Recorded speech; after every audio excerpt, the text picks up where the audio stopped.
about Inanna. Inanna, Alejandro will present Inanna. So Inanna is, in mythology at least, she's slightly more controversial. She was, I don't know, we know of her about 2,500 year BC, also Sumer, Assyria. She was a goddess of all, but she just becomes slightly, at least in mythology, slightly less holistic. So it means she's a goddess of wisdom, she's goddess of war. She also was the goddess who stole the magic from someone else, you know, the magic of, and to create culture. So there's some kind of almost mischievous element, at least in the stories, to her.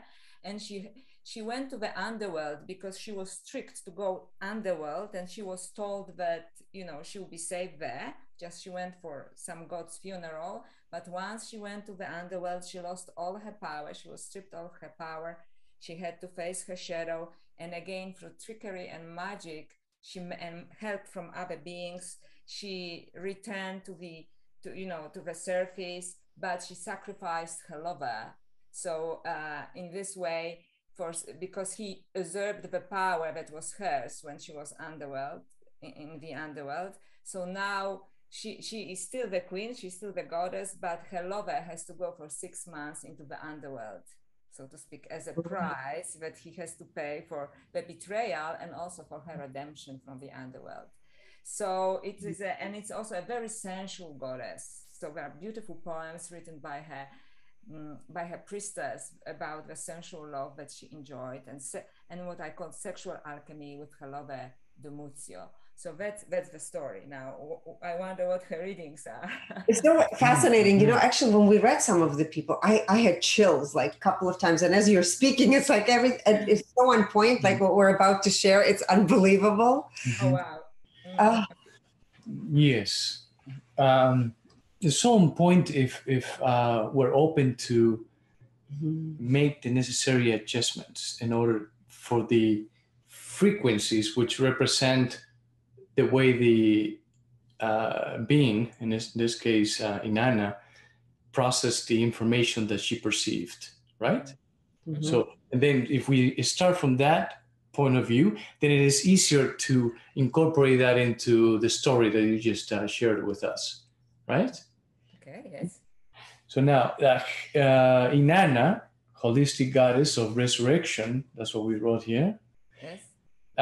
Incarnated at the frequency of 400, which is the level of analysis, right? Very intellectual. Intellectual, yes. And was born at the same frequency, 400 as well. Her overall frequency was 400, yes, so very consistent. Now, she viewed the aspect of health through the lens of 400 as well. Finances, 200.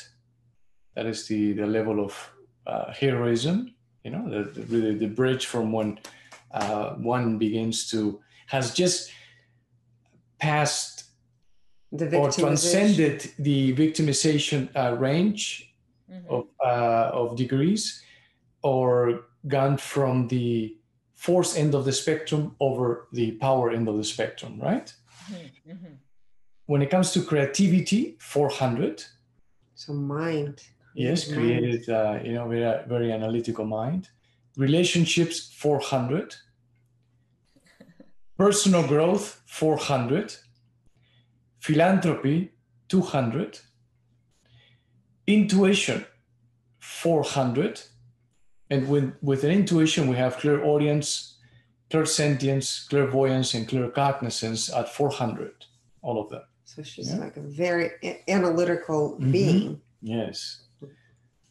And when now about the intelligence aspect, we have IQ, 250. Yes, that is the objectivity. Yeah. Yes. EQ, 200. SQ, 400. And AQ, the adversity quotient, 200. Now, we go into percentages from 1 up to 100%, right? In the joy, as of how much Inanna was enjoying the role that she played in this reality, was a 100%. So she was having fun with her role. In the ego, how much she paid attention to information, to thought, right? And was for 100%, which it makes total sense because she incarnated at 400, was born at 400, and her overall frequency was 400, so very analytical mind, right? And the ego frequency we measured a while ago, that's 400. Oh, wow. 100% in that. Exactly, because it's linked to the intellect, right? And 80% of that 100% in the ego represents the superior version of the ego, in her case, yes? Now, in the now, how much time she spent in the now, in the present moment? 51%. Integrity, how loyal and faithful Inanna was to her truth, 69%. And was 100% to self, and integrity to others was 54%. So that's very much in alignment with what you shared, actually. Yes, I just actually, it confirms what I felt completely. Exactly.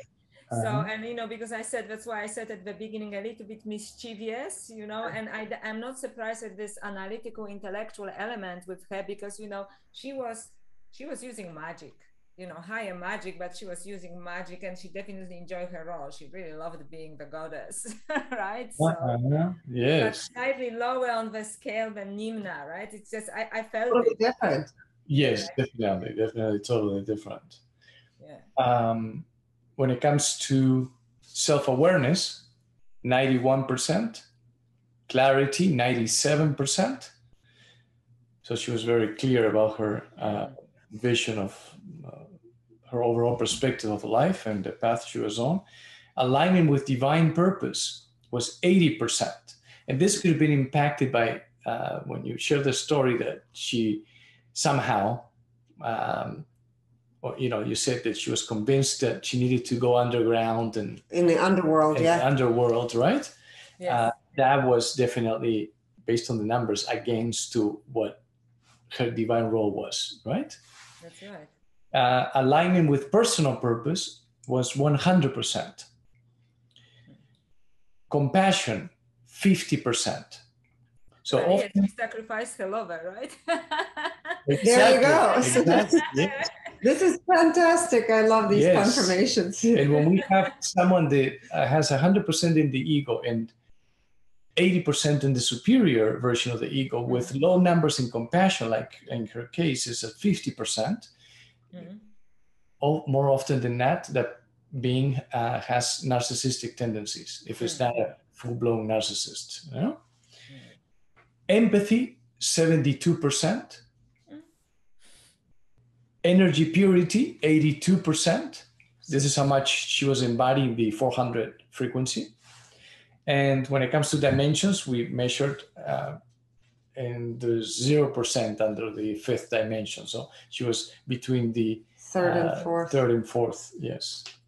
Oh, that's very interesting. Thank you for this. And again, it confirms my feeling or intuition or my research about her, because Nimna is almost like a divine being, but Inanna felt like she was more embodied in the earthly dimension, right? And she loved her role, like she was like full-on goddess of this narcissism, right? But she really loved the part of being a goddess more than maybe doing the good.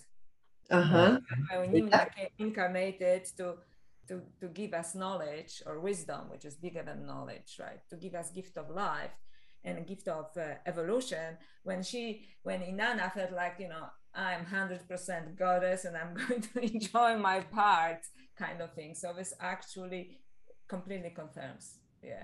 Wonderful. Fantastic. Yeah.